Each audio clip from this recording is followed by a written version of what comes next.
So today we're going to be having a go at making a sleeping bag for like an elf, using just a needle and thread, your bit of fabric, scissors and pins.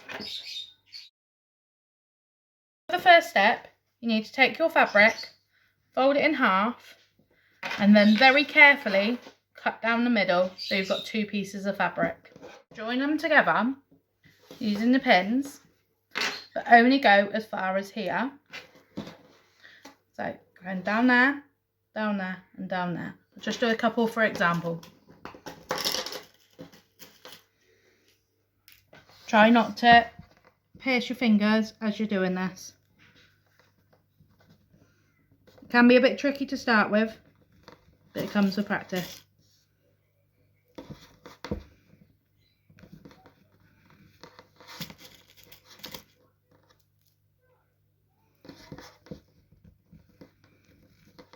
And continue it all the way round until you get to this point. With your pins going all the way round, the next step's going to be to sew it from your first pin all the way round into your last pin. So to do this, I've already done mine. You need to take your thread and a normal needle and thread it all the way through and then knot your end. You need quite a length to do this to make sure you've got enough thread to go all the way round. And top tip would be careful and maybe lick the top of the thread to be able to thread it through the needle, because it is a little bit fiddly and you might need some grown-up support for that. Be very careful. Poke it through so it goes all the way through both sides of the fabric and then back through the top bit. And then pull the needle through and keep threading it through.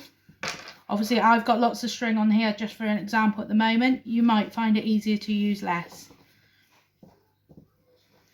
And keep threading it all the way through, trying to avoid any knots as you're doing so. And that's your first stitch. The stitches should look like this. Don't worry if they're not very neat, because that's going to be on the inside of your sleeping bag. Your next job to do is, as you can see, I've removed all the pins. Take them out, put them back in your tub so it's nice and safe. And then repeat the process going this way round now.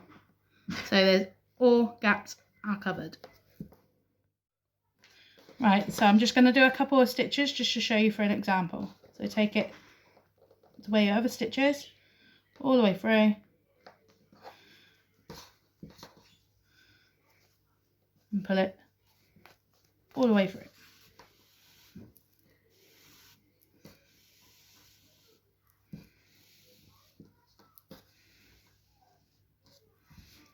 And like I say, continue it all the way round, and when you get to this point, you're ready for the next step. Right, as you can see, I've now sewn both sides all the way round up to this point. So the next thing you need to do is just finish off your stitch. And to do this, you just go over your last stitch 2 or 3 times just to seal it so you can cut it off. It might be a bit tricky pulling it through because the holes are getting tighter. Or you might do what I've just done and knot the wool.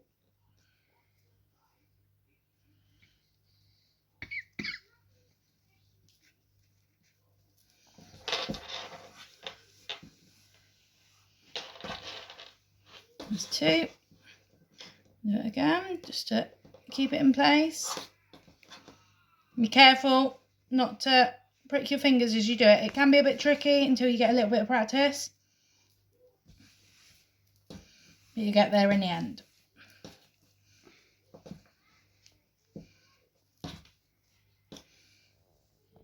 Right, when you've done that, take your scissors very carefully and just snip the end.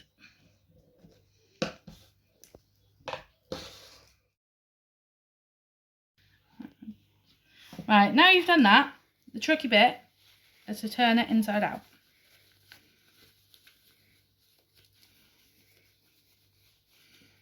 Make sure you do all the corners and don't pull it too tight.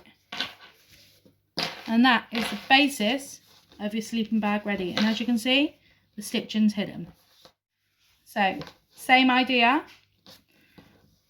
We need to be sewing these bits together either side. So to do that, we're going to keep it that way and then just do a stitch along here and along there. So when you fold it over, the stitches are hidden.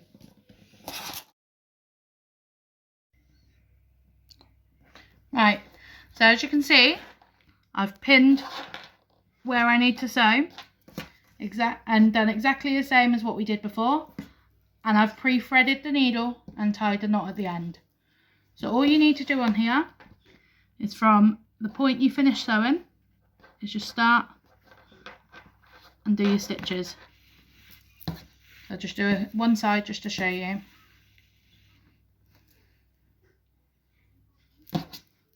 And like I said before, the shorter your thread is, the quicker it is as well. Right, so as you can see, I've sewn all the way down the side, and now I just need to finish it off and then do exactly the same the other side.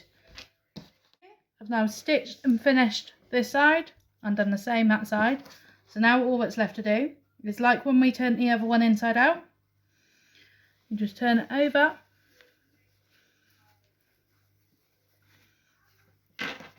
neaten it up.